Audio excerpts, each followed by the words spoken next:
when we focus on talent, all it does is it keeps us in like this hamster wheel. We never actually succeed. We might get better at what we do as creatives, but talent is table stakes. I've had some pretty awesome success as a creative, and it's really hard to be successful as a creative. And I realized that all of my success that I've had none of it has come from chasing talent. If you're feeling afraid or you're feeling unsure, get really sure. Like get radically sure on what kind of life you want. And then I just say, give yourself permission. Most of us don't think we have permission. We're waiting for like a boss or our mom or dad. Nobody's coming. Welcome to Marketing by Design, where you and I learned from our favorite founders and marketers on how they built their success and told their stories by design. I am your host, Andy Milligan. Let's get started. The future of marketing isn't about being more talented. It's about being more valuable. My friend Brandon Triola just released a book called Save the Creatives. And if you're creative in this world of marketing, this is something that you're going to want to pay attention to. Over the past couple of years, marketing has taken a ton of leaps and turns, and what used to be valuable is not skilled. Spending hours grinding in the weeds and perfecting a skill-based craft isn't necessarily what's driving results anymore. So in this episode, Brandon is going to teach you and I how we can actually be valuable with our skill set in today's creative marketing environment. We talk about how to position yourself, how to leverage your existing skill set, and how to apply that towards what's actually valuable in today's world. So often in marketing, creative roles are viewed as a cost center and not an asset. Brandon's going to teach us how we can change that narrative for the better. If you're a high-performing marketer and you consider yourself creative, this is a must listen for you. Be sure to check out Brandon, his work over at Forest. Check out that book of his, Save the Creatives, and let's get straight into episode 135 of Marketing by Design. But before we do, I have a resource that I want to share with you. On this topic of creative being actually valuable, I've created a resource that's going to help you take design and creativity and apply it in a marketing context. I want to share with you the highest converting website's visual swipe file that I've built just for you in Notion. A lot of people know what good design looks like, but they don't know how to make it a marketing engine that actually drives conversions and has a tangible impact on the bottom line. So what I've done is I've taken screenshots of some of the highest trafficked and converting websites in B2B, and I've compiled them into a Notion document that you can filter by color scheme, CTA, and industry. When you're approaching doing something different, it always helps to start from something that is proven to work. And I've done the hard work and compiled a visual reference for you. I highly encourage you to take me up on that. That'll be in the first link below. Without further ado, let's get straight into the podcast. Please welcome to the show, Brandon Triola by Design. Yeah, I wish I was spending a lot more time on the book right now. It is, it's one of those things that a couple years ago I sat down to write, and I sat down to basically write myself a letter as if I was writing to me that was starting out as a creative professional. And as I started writing it, I started writing more and more. And I just kind of started journaling this every morning. And then I realized, oh my goodness, there's actually something here. And I started to see a theme.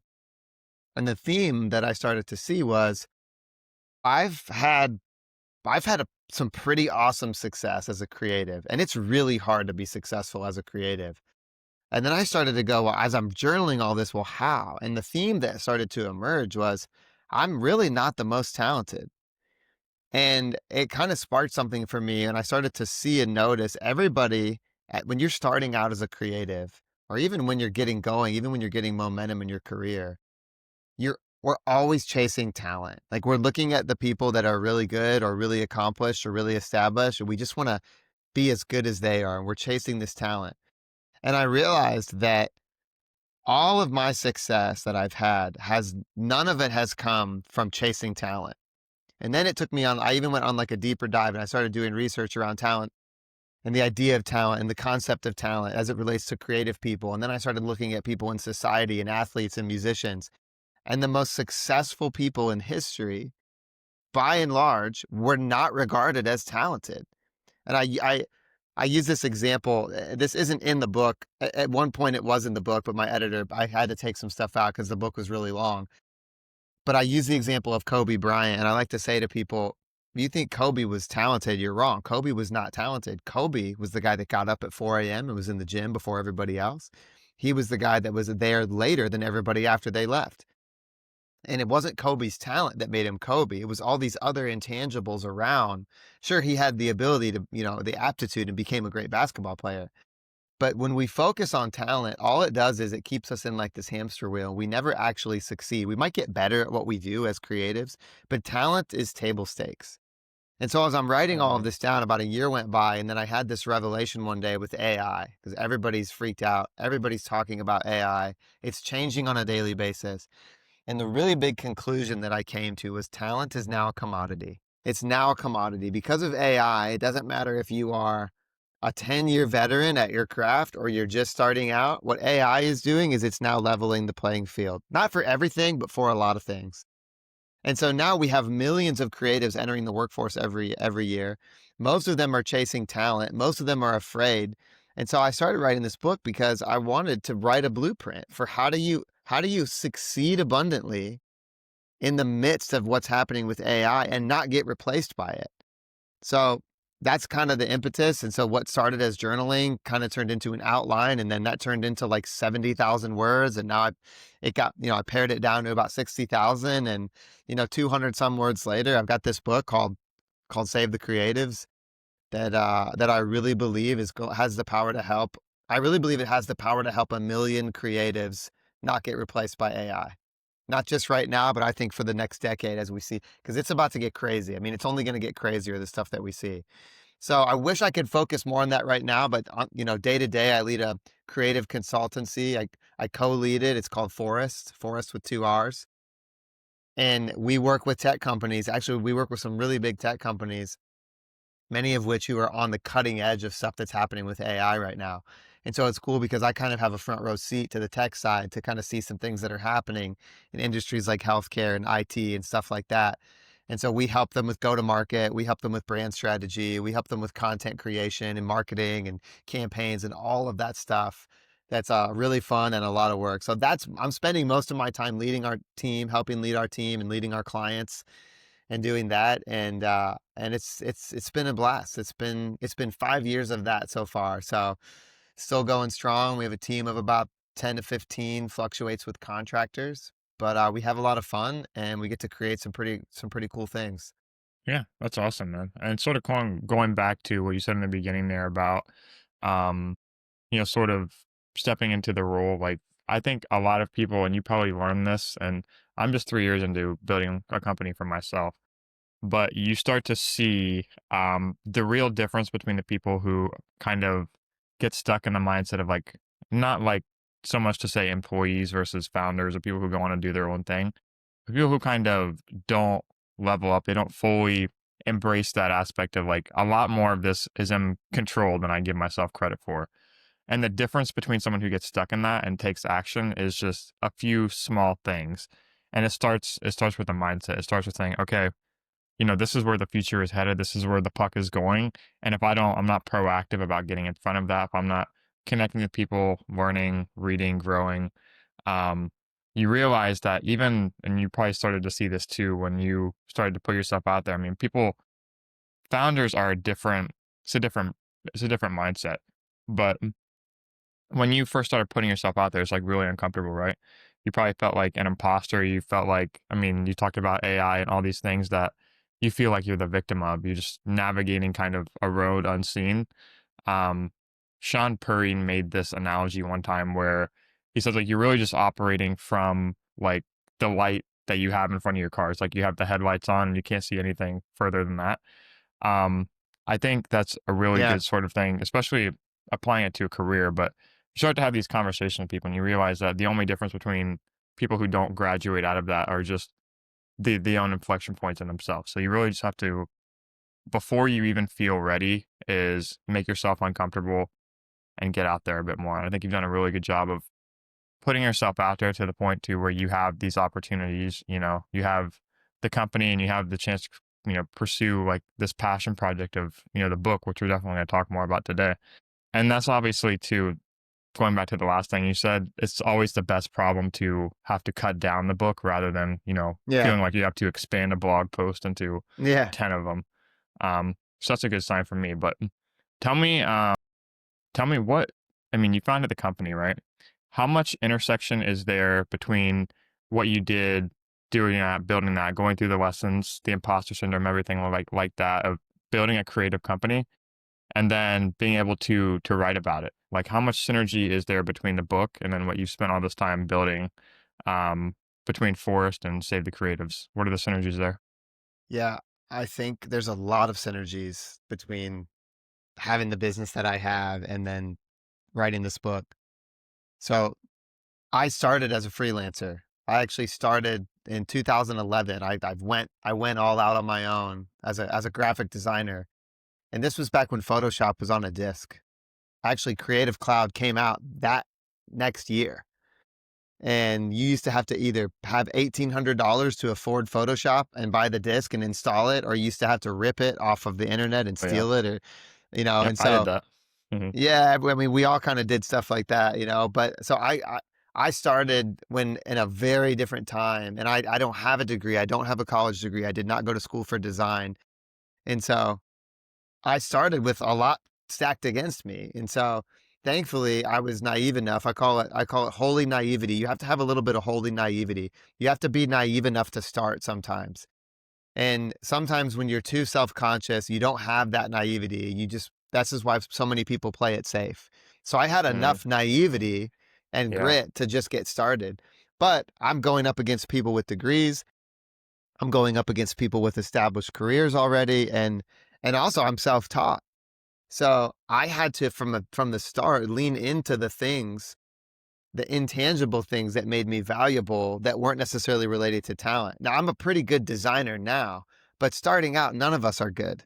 Uh, So I talk a lot about this in the book that there are things that will cause a creative person to increase their value that have nothing to do with skill. And if most creatives would just focus on those intangibles and increase their value, they would actually make more money, and they do actually make more money than people that have been in the game, people that are winning awards. I mean, I remember seeing this online, seeing people. There was this designer that I followed on Twitter for years, and this guy had worked with every major brand on the planet. And one day he had posted about, he had gotten laid off because whenever a business struggles, the first team that gets cut is typically the creative team. And I watched this person on social media just vent their frustration for like a year, struggle to find work, struggle to pay their bills. And I'm watching, this is one of the most talented people, someone I look up to creatively, literally just barely getting by. And so this was, again, this is part of the impetus for the book. It's not the things that we think that make us valuable to the market that actually make us valuable. So that's really, I'm giving you the plot of the whole book. I wrote down what are the 8 things that will make you irresistibly valuable and indispensable to your clients, whether you're a freelancer or to your employer, whether you're a W-2 employee. So to go back to your question, there's lots of synergy and overlap because starting a business is a massive risk. And if you don't have confidence, you will not be able to do it. And confidence is one of the first things that I talk about in the book. It's terrifying, but but if you can have a little bit of confidence, you can actually separate yourself from almost 90% of creative professionals. I know you yeah. talked about the mindset earlier. This is the most foundational thing. If a creative can catch a little bit of confidence, they become unstoppable. That's why the first chapter in the book is not just on the importance and data of why confidence is so important. I actually have a blueprint and a framework for how to get confident because it's actually a science. It's actually a practice that anybody can learn. So there's been a lot of overlaps, but starting Forest and being successful with Forest, um, I have a business partner who's brilliant, who's a genius, and so he gets a lot of the credit. His name's Nate. He's awesome. We've done this together, but it's really been the business has formed me. Like starting the business is what has formed me, and the book is just the documenting of like starting this business and succeeding with this business. Uh, Starting a business will form you as a human being more than almost anything in your life. yeah. I think, and It's absolutely a refining fire of a thing that anybody can go through. And so that, just to kind of sum up, the refining of the business is what made me realize one day there's gold here that I actually need to share with other people. yeah, and it kind of sounds like as you talk through it, like you're kind of writing the book for the past version of yourself, like something that could have been helpful when you're getting to these bigger rooms, you start to have that imposter syndrome.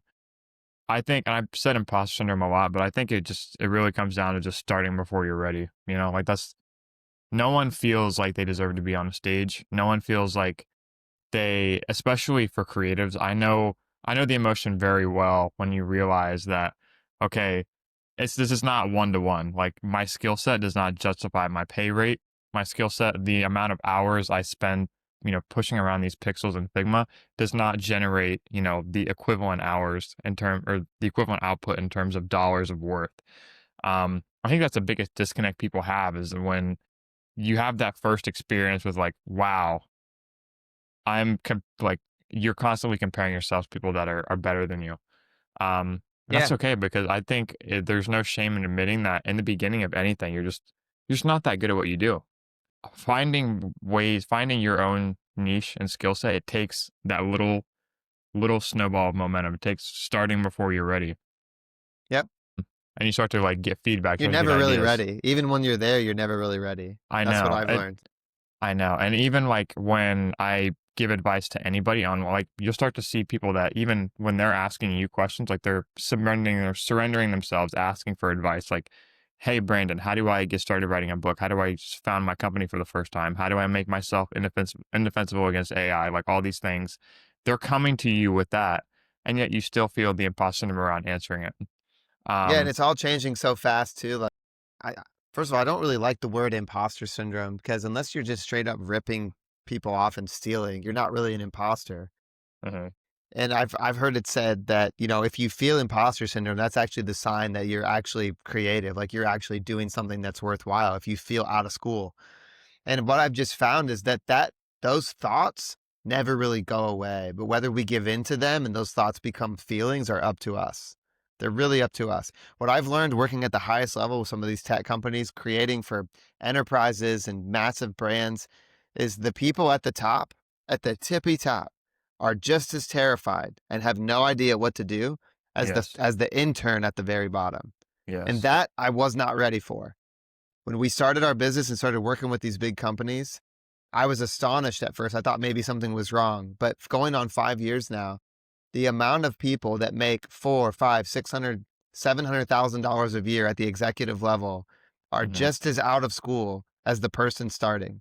And exactly. what that tells you is imposter syndrome, if you will, is it's something it's unique to all of us. We all feel it. We all experience it, which means if you can just execute confidently, you will literally see your career starting to do this. Yeah. Yep. Exactly. You're putting yourself one foot ahead of where you're comfortable. I've said this before on the show, but like I think humans have this tendency to where like your identity of your perception of your success, your status, like however many projects you've done lags behind reality like a certain amount of time. Like it's really hard to see the water you're swimming Yeah. in there. And I have that, and that's what I was kind of trying to say in the beginning is I have that very visceral experience of going to like what I thought was like a high touch, like exclusive access group to where like I felt like I was really lucky to be in this room. I felt like everybody was looking down at me, right? And Brandon, you have that exact same experience where you have this realization where it's like these people really don't know. Some of them kindly don't know what the hell they're talking about either. And that's not to be a detriment on anyone. It's more so something that I read and I see and I get excited about. It's like, wow, maybe this thing in my head is like I'm way more capable than I give myself credit for. And do you know But where like, it really takes off? Where this is where where? it really takes off. Mhm. When those people who are way ahead of you start asking you what to do. That's the goal. If you get to everybody's just trying to overcome their imposter syndrome, but that is not the goal. The goal is not to become less afraid. The goal is to become so confident that the smartest people you can think of are asking you what their website should look like, what their website should say, what their logo should look like, what their direction for their photo shoot should be, how the video should be edited, how to tell the story. That's the goal, to get to that point. And when you find yourself in those rooms where those people are asking you what to do, that's how you know you're overcoming imposter syndrome. It's still terrifying, but that's how you know you're operating at like a higher plane of existence creatively than just the masses of creative people that are just like trying to be less scared. The goal is not to Yeah. be less scared. The goal is to become so good at what you do and believe in yourself just enough that the people you look up to and businesses you want to impact are calling you going, what should we do about this? I think the goal is to reach your potential. It's like, how can I be Yeah. the best version of Yep. this that I have to give with? And it takes, like I said, it takes getting started. How do you, something I want to ask you, man, is how do you sort of balance that? Okay, I have to sort of speak to myself ahead of where I feel like I'm at. How do you balance that kind of emotion with staying, I want to be perceived as humble? You know, because it can kind of come off as contradictory sometimes when you, it's so hard to like draw that straight line. And I struggle with this a lot too between, okay, I want to create the impression that I'm humble because I am, like, I'm always asking questions. I'm the first one to learn in the room. Like, that's, I want to be in rooms where I am the smallest person and I'm picking up ideas from other people. How do you kind of balance that with the idea that, okay, I also need to give myself, the credit and the thought leadership that I do have something to bring to the table? How do you kind of balance those two things? Well, I balance it really easily in that I don't believe that humility, I think that we think about humility the wrong way. I think that in our culture, we've taught that self-deprecation and thinking low of ourself is humility. But in the book, I have a whole chapter on this because the third character key that I talk about is humility.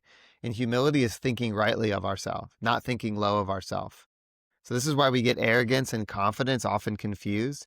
But I actually think that it's the humility that leads to the people saying, what should we do? It's not because I'm confident that they're asking me. It's because I'm humble and I'm constantly curious and I'm asking questions and I'm great to work with. And I try to lead with a servant's heart and a servant's mindset. And I speak up to try to be helpful, not to try to get anything for myself. It's because I'm being humble that the smartest people are calling me in my business and saying, "Will you help us figure this out?" The confidence is just the result of that, but it's not, they're not asking you because you're confident. They're actually asking you because you're humble. And if you're not, if you're actually arrogant and you're hard to work with and you're stuck up, then the people that need help at the highest levels, they smell that and they don't have time for it. You will Right. actually get rejected. The creatives who are the most talented, who also struggle the most financially, are the most prideful. It's because pride Sure. is really, really hard to overcome. It's dangerous Sure. because it masks itself as confidence often. And we think we're being confident, we're really just being arrogant, really just being prideful. So that's probably the best answer I could give, is that we have to Mhm. see humility the right way. And we have to, yes, focus on being humble, but being humble doesn't mean, oh man, I'm not very good. Oh man, I don't know. Maybe you should just do, I'm not really sure what you should do here. It's not being timid.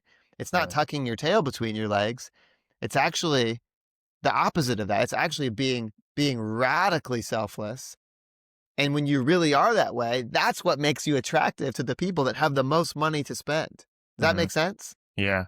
Well, I mean, and this is what I've said the same thing too. It's like there's some element when people are asking you for help or asking you for wisdom, there's some element of approachability that they see in you to solve their problem. And that comes from, they're like, okay, well, he's not going to use me as a case study example and just say, oh, no, you idiot. Like, Yeah. that's something that, when someone's asking you for advice, someone's helping you for feedback, take that as a sign to mean, okay, I'm coming back. I'm positioning myself as the trusted resource.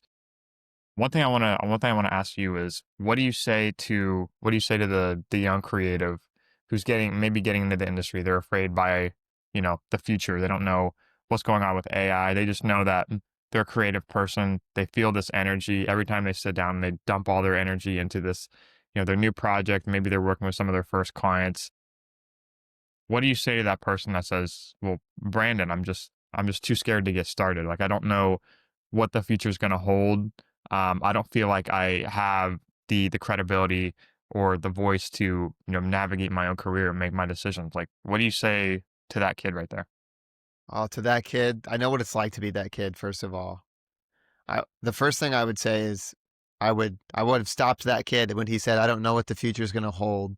And I would have said, that's your first problem, is you don't have a vision for what you want your career to look like as a creative. And the most indecision I see inside of other creative professionals are the ones that seem to be the most stuck. Good people, very talented, The ones who are always the most stuck or the most fearful are the ones that have not actually ever sat down and thought about, what do I want my career to look like? So I challenge everybody to actually stop right there and get a vision for what you want to do. What kind of career do you want to have? Do you really want to do this? It's one thing to get a warm fuzzy when you design a website. It's another thing to have real hunger that's like, I'm going to ride this wave no matter what. And I am going to become the most sought after web designer for small coffee shops in the entire Midwest.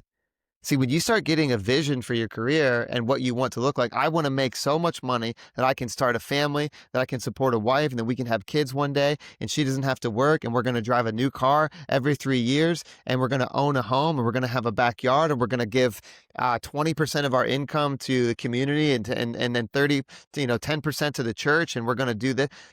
I tell everyone, you're not you're Specific. stuck because you're not going anywhere. You don't know where Mhm, you're going. You're just kind of floating around and looking at the internet all day, and then you wonder why you're sad. Get mhm. a radically clear vision for what you want out of this career. And this is what I define in the book as abundant success. Abundant success isn't I have a yacht or X amount of money. It's defining what abundance looks like for you. And this is Mhm. possible. And what I found is when we get really clear on what we want out of our career, our life starts to rearrange itself to go towards that and to not just achieve it, but to become the kind of a person that can achieve it. That's really what it all comes down to. It's not what do you want, it's who do you actually have to become. So I would just say, if you're feeling afraid or you're feeling unsure, get really sure. Like get radically sure on what kind of life you want. And then I just say, give yourself permission. Most of us don't think we have permission. We're waiting for like a boss or our mom or dad. Nobody's coming. I say this all the time. My business partner and I say, nobody's coming to give you permission. Give yourself permission because you have the ability to do that. I give myself permission to be wildly successful, to make a lot of money, to live in a house, own a home. Like be really, really clear with all of it, and you'll be really amazed at what starts to happen in your life if you'll just do that. And then every year, set some goals, try to hit them. You'll fail a little bit, but yeah, you got to start with vision. I encourage everyone to go and check out the landing page. You actually have a little bit of a teaser section there at the end, about the book itself, some of the stuff we've talked about today. But what I would like to do is to read some of the quotes that are kind of on that snippet. And I want you to take me back to the mindset of, okay, this is the meaning behind those words. This is why this very specific pull quote made it in this piece, this thought leadership piece that's, you know, representing you and your business and holds a ton of weight. Um, Something you talk about a lot in the book, and especially on that page, is this idea of the value ceiling. I think that really resonates with me because, especially as we talk about uncertainty around getting started, I think it's very important and deliberate in the beginning to say, okay, what's the actual highest upsides of this path I'm considering taking? And as humans, I know we have this supreme animosity around um, overweighting the downside. So, for example, if you choose to leave a job or start your own career, we will go through all the negatives. Like we're just so risk averse. Um, but on the other side of that, you talk about like the value ceiling, like even some of the highest, most successful outcomes of this potential outcome we're considering doing, especially in creative careers, there's a certain cap that we reach as creatives if we position ourselves and we approach ourselves in a certain way. The thing that you said, and I'm just going to read this quote and I want you to kind of riff on it, is talent doesn't guarantee any amount of success when it comes to being a creative professional. What does that mean? Talent is table stakes. Everybody, first of all, it's hard to measure. How talented are you, Andy? You can't give me an answer. I'm sure you're Right. very talented, but you can't say, well, based on the X talent scale, I fall at a number 9 or whatever it is. Talent is table stakes, and you don't get more valuable by getting more talented. If this were true, then we would not see some of the most talented creators on the planet struggling to make it financially right now. So, some of them I know personally. They're unbelievable. They've worked for the biggest brands on the planet. So if talent were the thing to aim for, then all we would have to do is get better. But that's not true. The whole, this is it. This is everything. This is the secret to massive abundance is to find out how to become more valuable to the market, not more talented. That's it. That's the whole game. If you can find out how to become more valuable, there is no ceiling on you. And there are layers to that we could get into if you want to, but that's the gist of it. Hmm. Awesome. Most businesses simply see creative roles as a cost center and not a revenue generator. What's your experience there? This is one of the hardest ones for me because I am deeply creative and I will not stop being creative. But the sad reality is this, that the market places only so much value on creative output. It's so sad. But if you go to any enterprise, any big company, and they have a series of layoffs or they have a cut or they have to cut expenses, almost always the first people that are getting cut are the creative department. And I've seen this happen firsthand. I've seen this happen with clients of ours where we're producing unbelievable work for them that's actually helping their business grow. But because their whole business didn't do well, they have to cut spending. And now they can no longer afford to invest in creative stuff. And so my company or whoever's working for them gets the chop. So the reality is this, if you're going to be creative for a living, you have to know going into this. I don't care if you're a creative director or you're a junior photographer starting out. You're on the chopping block. I don't care if you're at the art director at the highest level, chief creative officer, it doesn't matter. There's a chopping block. And at the end of the day, whether you're a W-2 employee or whether you're a freelancer, you are a line item on a balance sheet to a CFO. Now, this might piss some people off hearing it. I don't like saying it because I don't like that it's true. But once you know this, then you can build a wall and a shield around yourself to be irreplaceable in the midst of that truth. Hmm. But a lot 100%. of times we don't know that that's the case as creative. And so we get shocked when something happens or why is it so hard to find work? Or why did I get let go? It's not because anything's wrong with you inherently as a person. Hmm. It's simply because I want everyone listening to remember this. The market defines the value, not your emotions. The market defines the value and the market places a low or a limit on how much they value creative work. Dude, So yeah, I dude. just believe that we actually have the power and the tools to combat that and to overcome it and to increase our value, which is why I wrote the whole book. Yeah, dude, that's so good. So many things I want to double click on there, but that's why when, first of all, saying that, that's something I say all the time. Like, it's literally the fact that people don't want to hear it is a sign to me that you're exposed, you're kind of hitting a point to where you're hitting on something where they just don't want to admit to themselves, right? Um, Yeah. and I think it's a healthy mindset no matter what job, creative, marketing, even like something directly attributed to revenue.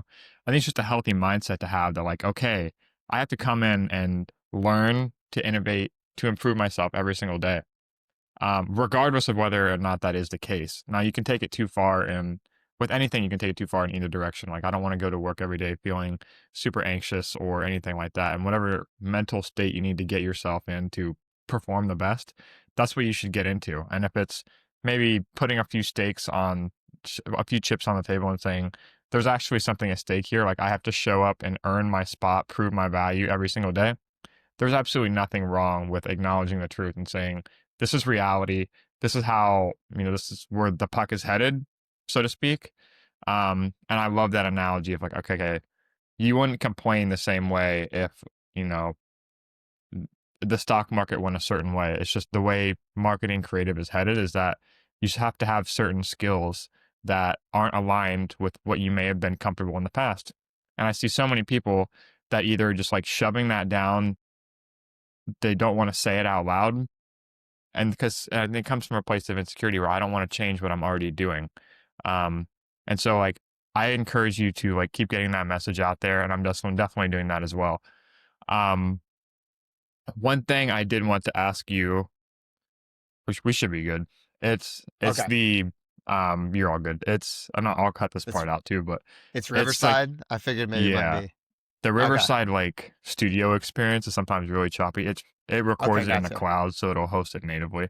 I usually read off that beforehand, but No, you're it'll store good. it in the cloud and it I just has all want the to make sure I footage. wasn't losing because you were saying some good stuff. Yeah. Yeah, no, you're good. I appreciate that though. Um, the one last thing I did want, I have a couple more quotes I want to run by you. As long as you exchange dollars for hours, you're limited. Talk to me about your experience there. Well, yeah. So think about it. As long as you're exchanging dollars for hours, you're limited. Why? Because there's only a finite amount of time. If you make $100 an hour and you work 8 hours that day, guess how much money you can make? Do the math, right? Like you can make $800. There's two problems with that. One, there's only about 8 hours in a day. Now you can work 24 hours and kill yourself. Sure. You're going to have heart problems. You're not going to be sleeping. And it's literally not physically possible. The other thing is there's all kinds of data around how much actual creative output the human beings have in Mm, a day. And Tim Ferriss mhm. writes about this, but in one of his books, he talks about that the average human has about 4 hours of like work Yep. energy that they can give to a day. So that means that like maybe you have 4 hours per day of like potentially really good creative ideas. Now you can get a job where you're just working hourly and you're pumping stuff out all day, every day. The problem is you can only make money while you're working. You can only get paid while you're exchanging your hours for dollars. And because there's a limited amount of hours, there's therefore a limited amount of money. Yeah. I think it almost comes at a contradiction with like the natural the natural um mindset of a lot of creatives. It's like, okay, the more time I invest in this thing, the better it's going to be. And as humans, we're not wired to see compounding or leverage in the same way that, is perceptible. And I'll creative tell you a just story takes, about that if you want me to. I have a yeah, story. dude, I was coaching a let's guy a jam. couple years I was coaching a guy a couple years ago, a videographer, really talented. He came to me, he's like, I don't understand. I'm making good money editing video, but I cannot get ahead financially. Like I feel like I just barely have enough to pay my bills. Now bless his heart, super talented dude. But just he wasn't thinking about the math. And so I asked him, I write about this in the book. Is it the stories in the book? I said, well, okay, well, how much are they paying you? And they said, they're paying me X amount, about $3,500 or something it was to edit these videos. They're long videos. And this was before AI, right? So, he's making, just crushing it. Well, I just started asking him questions to find out what's happening.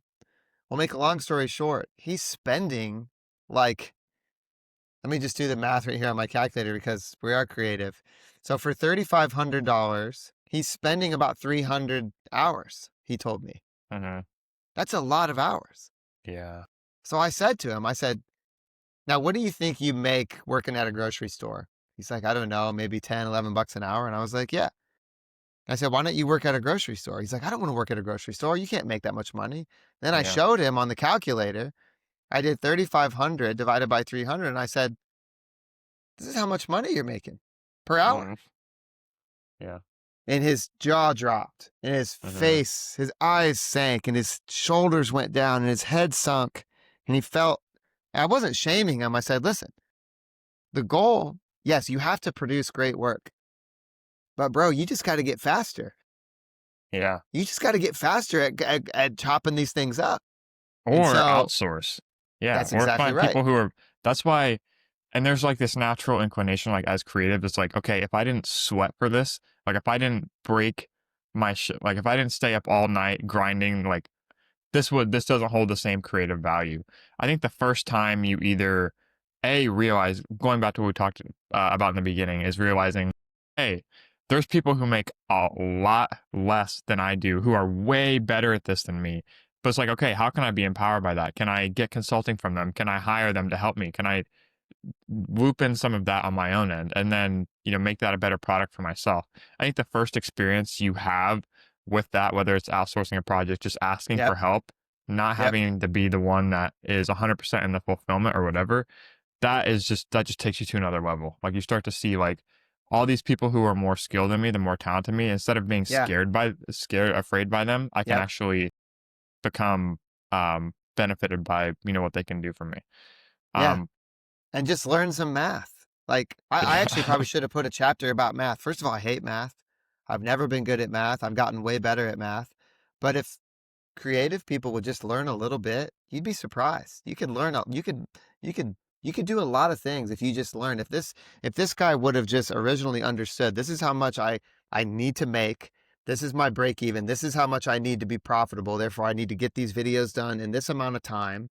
He would have never run into this problem. Now, this is a smart dude. He righted the ship. And after we talked about it, we identified the issue and he figured it out and he's crushing it now. But I see a lot of creative people just oblivious to the idea of how money works and how it works, particularly when you're getting paid hourly for stuff. There's just a limit and there's a ceiling, and that's okay. It's if you, as long as you know that the ceiling is there and you're willing to live under it, cool. It's not an indictment. I need to say this too, because I believe this is really important. Being an hourly worker, there's no shame in that.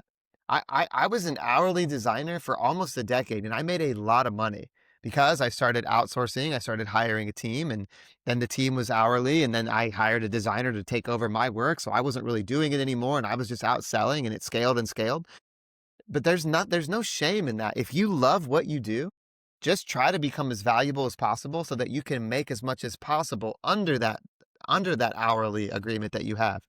But I don't believe that every creative should subscribe to this idea that, oh, because there's a cap on how much I can make, I need to start a business or I need to start an agency or I need to scale. Not everything scales. If you make really good money hourly and you can provide for your family and you don't have to work 50 hours a week and you can have time on the weekends with your wife and kids or whatever it is that you love to do, you're more wealthy than most of the world already. And you have a really good thing going. Yeah. So don't compare yourself negatively or positively to what other people are doing. Just be aware that if you want more and if your vision for your abundant success is above and beyond that, that you're going to have to know that there's a ceiling there, that as long as you exchange dollars for hours, you'll be capped, and then make a plan to remove the ceiling.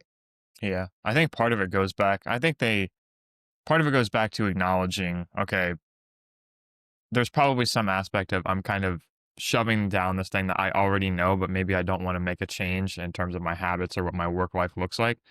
But I think you are spot on in saying that if you are okay with what you're doing, acknowledge that to yourself beforehand and not complain.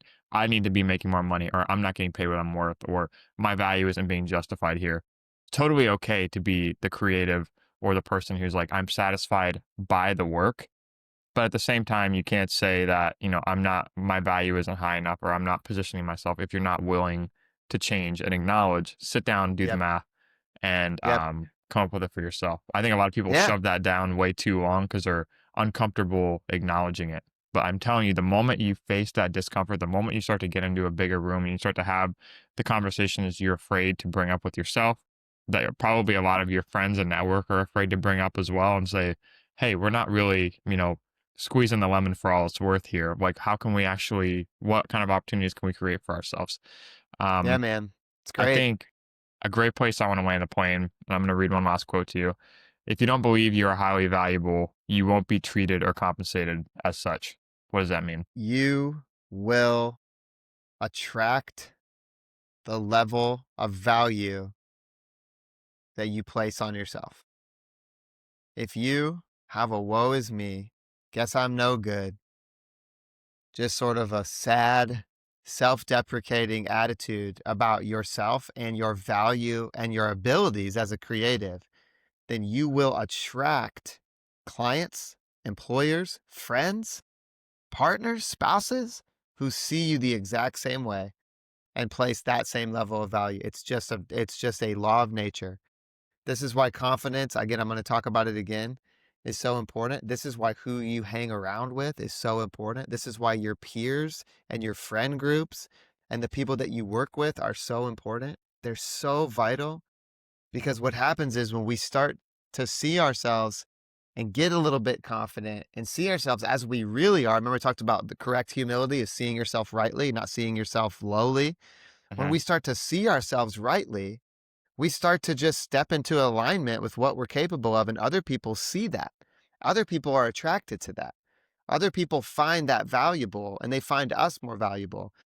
And so that's why when I see creatives that are sad, that are timid, and that are just in this state of just constant, like, low energy, low mindset toward themselves. Typically, if you look under the rocks around their life, they're hanging around people that are just constantly self deprecating or like being, rude, sarcastic friend groups or whatever. They don't have anybody in their life encouraging them or building them up. And they almost never, 99.999% of the time, it's almost 100, but I can't say unequivocally, so I can't say for sure. But it's basically 100% of the time. They don't have a mentor and they don't have a coach. Yeah. Well, man, I'll leave it there. But I said I see, and we've gotten in touch fairly recently. I started diving into your stuff. Like I see nothing but up and to the right for this message, everything you've got going on. I think the message is going to resonate with a lot of people, even if they don't identify as creatives. We can all relate to that mindset of, hey, how can I position myself a little bit higher? What am I actually capable of? Um, how I encourage everyone to go and check out the landing page for the book, coming out this fall, correct? Yeah, coming out this fall. We've had to change the launch date a couple times just because. So it's kind of interesting, but I've got some really great endorsements for this book. I just got an endorsement from Chris Doe, which I'm really pumped about. He just read the manuscript and gave me an amazing, amazing testimonial to share. But basically, when you Yeah. write a book, I'll leave you guys with this. It's really wise to have people, especially if you're like kind of unknown, because I'm really not like a big name in the creative space yet. I don't nobody really knows who I am or what I've done, even if I say it. So when you can have endorsements from people that other Hmm. people already recognize, it just helps the message spread, which is why I Yeah. wanted to do that. So I reached out to a lot of really amazing, super talented, high level, very established, successful creatives. And I just said, will you read this? Will you give me an endorsement if you believe in the message? And I got some really great ones. So that all that to say, the book has Hmm. been delayed because waiting for them to get back to me with the Hmm. endorsements, I just had to be patient and I don't want to print the book until I can get the endorsements in there. So I just got the final ones back, and now we're working on updating the manuscript. And I mean, if you can imagine the most massive Adobe InDesign file that you've ever seen of typesetting this thing and like getting this thing exported, like it's such a behemoth. So, um, I will say by the end of September, we're going to have the book printed and out for people. And you guys can go to brandontriola.com and sign up for my newsletter. A couple times a month, I give people updates and I share tips and stuff like that on there as well. Or you can go to brandontriola.com/book and join the wait list for the book. And that'll kind of put you on the same list and you'll be able to be updated and everything else. And I'll be speaking at CreativeCon as part of their AI and creativity panel on September 27th. So if you're going to be in Columbus, head to that. Make sure you register. If you're not in Columbus, it's going to be an awesome 1 day event. I would check that out as well. Awesome. Spot on. We'll definitely drop everything like that below. But thank you for coming on the pod, dude. This has been the highlight of my day. Man, thanks for having me, Andy.